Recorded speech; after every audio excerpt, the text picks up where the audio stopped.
warahmatullahi wabarakatuh.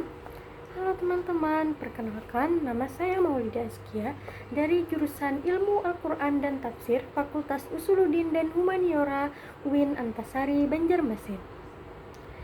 Di video kali ini kita akan membahas salah satu isu penting yang sering kita temui dalam kehidupan sehari-hari, yaitu berita bohong atau yang sering kita sebut dengan hoax. Tapi kita tidak akan membahasnya secara biasa. Kali ini kita akan melihat bagaimana hoax dibahas dalam perspektif Tafsir Al-Misbah karya Profesor Dr. Muhammad Quraish Shihab, salah satu mufassir Nusantara yang sangat terkenal. Mau tahu gimana penjelasannya? Mari kita simak video berikut ini. Hoax merupakan sebuah kata yang sering kita dengar di era digital ini, merujuk pada informasi yang sengaja dibuat atau direkayasa untuk menutupi kebenaran. Dengan kata lain, hoax adalah bentuk pemutarbalikan fakta yang dikemas seolah-olah sangat meyakinkan, tetapi sebenarnya belum terverifikasi kebenarannya. Dalam bahasa Inggris, kata hoax berarti tipuan, kebohongan, atau berita palsu. Namun, menariknya, di dalam Al-Quran, istilah yang relevan dengan hoax diidentifikasi dengan kata al-ifku yang berarti keterbalikan. Secara istilah, al-ifku merujuk pada sebuah kebohongan besar, karena kebohongan adalah bentuk nyata dari pemutarbalikan fakta. Hoax tidak hanya menjadi persoalan di zaman ini. Dalam sejarah, kebohongan besar telah digunakan sebagai alat untuk memanipulasi opini, menghancurkan reputasi, dan menciptakan kekacauan di masyarakat. Dalam konteks modern, hoaks seringkali direkayasa oleh pihak-pihak yang tidak bertanggung jawab, kemudian disebarluaskan melalui media sosial atau platform digital lainnya. Sayangnya, hal ini dapat menimbulkan dampak yang sangat buruk bagi kehidupan masyarakat, termasuk terpecahnya persatuan, meningkatnya kebencian, hingga rusaknya kepercayaan antar individu. Menurut Muhammad Quraish Shihab, berita bohong adalah ujian keimanan bagi umat Islam. Berita ini bisa menciptakan kegelisahan, merusak kehormatan orang lain, bahkan meretakkan hubungan sosial dalam masyarakat. Oleh karena itu, Quraish Shihab menekankan pentingnya tabayyun atau memeriksa kebenaran sebuah berita sebelum mempercayai atau menyebarkannya.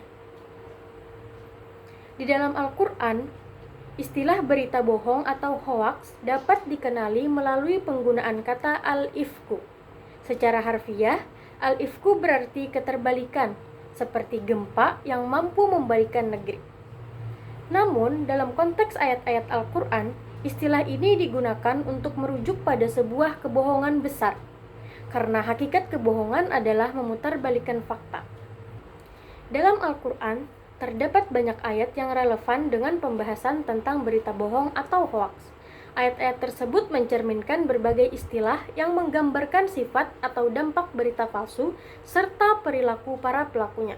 Pertama, penafsiran dari Quran Surah An-Nur ayat 11 dan 12. Berikut ayatnya. Istilah al-ifku berasal dari kata al-afku yang secara harfiah berarti pemutarbalikan atau kebohongan besar.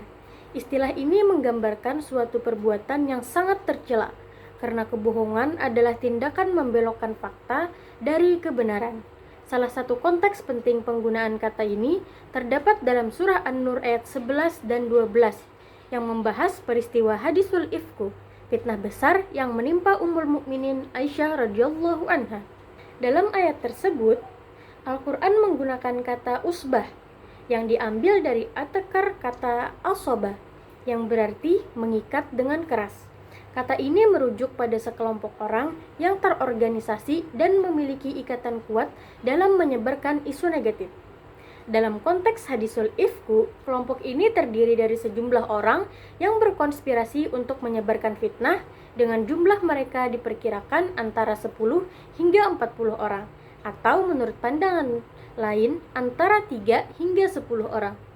Selain itu, Al-Quran juga menggunakan istilah kibrahu yang berasal dari kata kibrun atau kubr yang berarti yang terbesar atau yang paling banyak. Istilah ini menunjukkan bahwa ada individu atau pihak tertentu yang memiliki peran dominan dalam menyebarkan fitnah tersebut. Kata ini memberi kesan bahwa ada komplotan yang secara terencana berusaha mencemarkan nama baik keluarga Nabi dan merusak kehormatan rumah tangga beliau. Ayat-ayat dalam surah An-Nur ini juga menegaskan adanya siksa yang amat pedih bagi siapa saja yang secara langsung terlibat dalam penyebaran isu fitnah tersebut.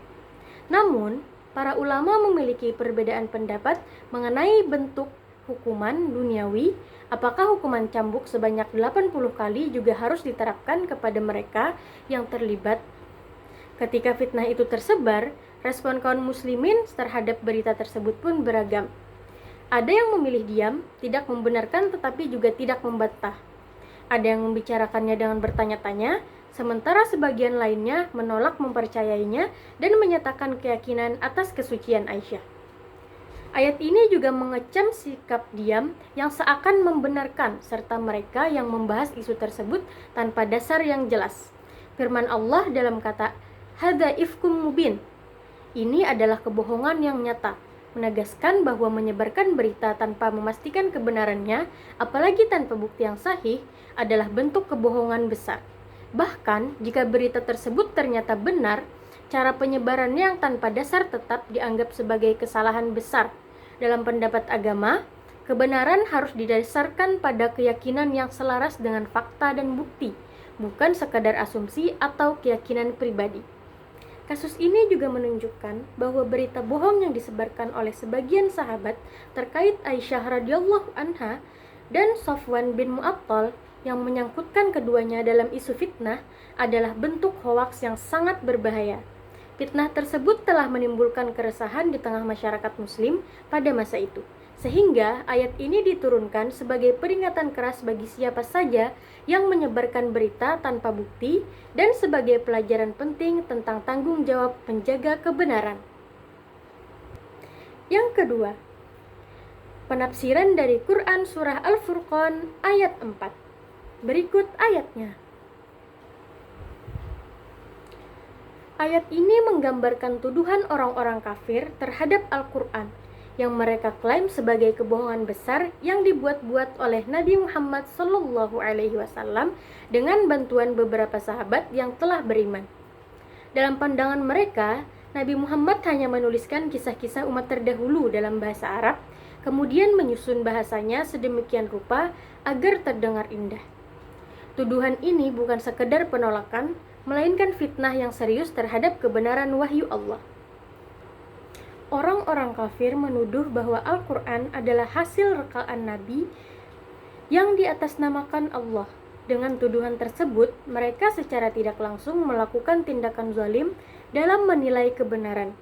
Tuduhan ini juga mencerminkan penolakan mereka terhadap pesan-pesan ilahi yang diwahyukan kepada Nabi. Mereka menyebarkan kebohongan tanpa dasar yang jelas, hanya untuk menolak kebenaran yang disampaikan melalui Al-Quran.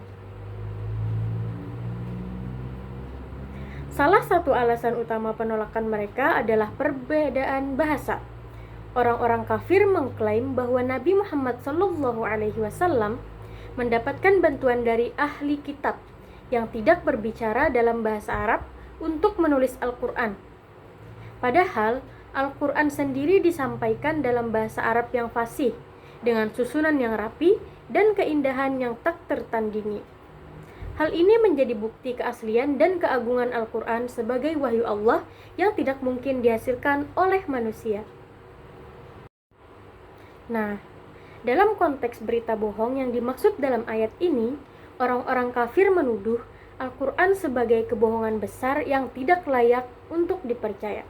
Tuduhan tersebut tidak hanya mencerminkan kedengkian mereka terhadap Nabi Muhammad SAW, tetapi juga menunjukkan keinginan mereka untuk menyesatkan orang lain dari kebenaran yang terkandung dalam Al-Quran. Namun, kerapian bahasa, keindahan makna, dan keselarasan pesan yang terkandung dalam Al-Quran menjadi bukti yang tidak dapat disangkal bahwa kitab suci ini adalah firman Allah yang hakiki. Yang ketiga, Penafsiran dari Quran Surah Al-Ahqaf ayat 22. Berikut ayatnya. Ayat ini mengisahkan dialog antara Nabi Hud dengan kaumnya, yaitu kaum Ad. Mereka menolak ajakan Nabi Hud untuk menyembah Allah dan malah menuduh beliau menyampaikan kebohongan. Nabi Hud yang diutus kepada kaumnya, yaitu kaum Ad, untuk memberi peringatan dan mengajak mereka menyembah Allah semata. Nabi Hud menyeru mereka yang bertempat tinggal di Al-Ahqaf, wilayah dengan bukit-bukit pasir, agar meninggalkan penyembahan berhala dan kembali kepada Allah yang Maha Esa.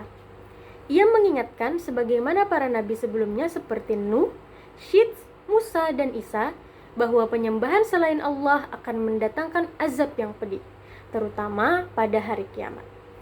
Namun, kaum Nabi Hud menolak seruan tersebut. Mereka menuduh Nabi Hud membawa kebohongan dan memutarbalikkan fakta demi memalingkan mereka dari penyembahan berhala. Bahkan, dengan sikap arogan, mereka menantang Nabi Hud untuk segera mendatangkan azab yang dijanjikan jika dia memang benar dalam ucapannya. Dalam menanggapi hal ini, Nabi Hud menegaskan bahwa pengetahuan tentang waktu dan rincian ajab hanyalah milik Allah. Tugasnya hanyalah menyampaikan risalah tentang keesaan Allah dan peringatan akan hari kiamat.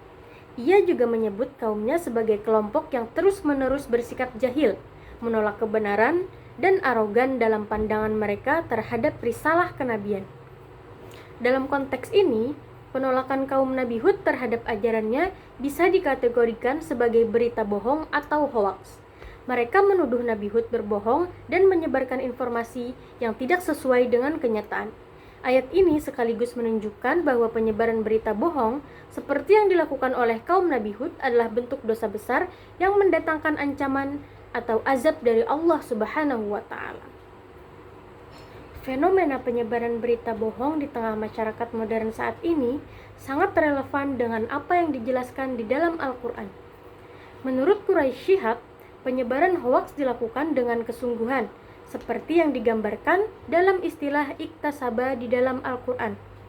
Pelaku hoaks biasanya memiliki niat tertentu, seperti menjatuhkan seseorang atau membangun opini publik untuk tujuan tertentu. Jika tidak disikapi dengan bijak, berita hoaks dapat membawa dampak negatif yang besar, seperti perpecahan, fitnah, dan kerusakan keimanan. Dalam hal ini, umat Islam harus menjadikan Al-Quran sebagai pedoman utama dalam menyikapi informasi yang diterima. Sebagai umat Islam yang berpegang teguh pada nilai-nilai Islam, kita perlu berkontribusi dalam menyaring dan memverifikasi kebenaran sebelum menyebarkan berita. Hal ini penting untuk mencegah dampak buruk dari berita bohong, seperti perpecahan bangsa atau kehancuran hubungan sosial. Allah bahkan memberikan ancaman berat kepada pembuat dan penyebar berita bohong. Ini menunjukkan betapa seriusnya dosa ini dalam pandangan Islam. Maka, sudah menjadi tugas setiap muslim untuk bersikap kritis terhadap informasi yang diterima, mengutamakan klarifikasi, dan menolak penyebaran berita yang tidak jelas kebenarannya. Jadi teman-teman, mari kita jadikan Al-Quran sebagai pedoman dalam menyikapi berita. Hoaks bisa merusak keimanan, meretakkan hubungan sosial, dan menimbulkan dosa besar. Jadilah bagian dari solusi dengan menyebarkan kebenaran, bukan kebohongan. Jangan lupa untuk terus belajar dan memahami tafsir Al-Quran agar hidup kita selalu terarah. Mungkin itu tadi penjelasan mengenai pandangan tokoh Quraisy Shihab terhadap hoaks dalam tafsir Al-Misbah. Terima kasih sudah menonton video ini. Jika kalian merasa video ini bermanfaat, jangan lupa like, agar kami bisa terus menghadirkan konten inspiratif lainnya. Sampai jumpa di video berikutnya.